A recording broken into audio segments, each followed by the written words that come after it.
saka, no? Ito po.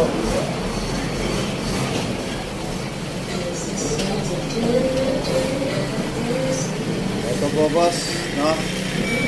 Ilagyan natin ang epoxy ito. Epoxy natin, no? Imbis na paano natin, ipa-matisap natin ito, pa-build up natin, mas maganda, steel epoxy na lang, no? Magandang klaseng epoxy naman ang ilalagay natin dito, mga kasaka. So ito, robing siya. So ayaw na niyang umigop. Then yung kanyang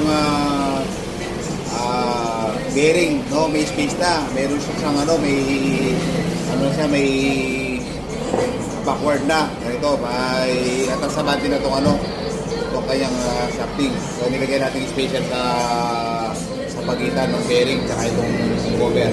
So okay na siya, wala na siyang napaandar na rin natin.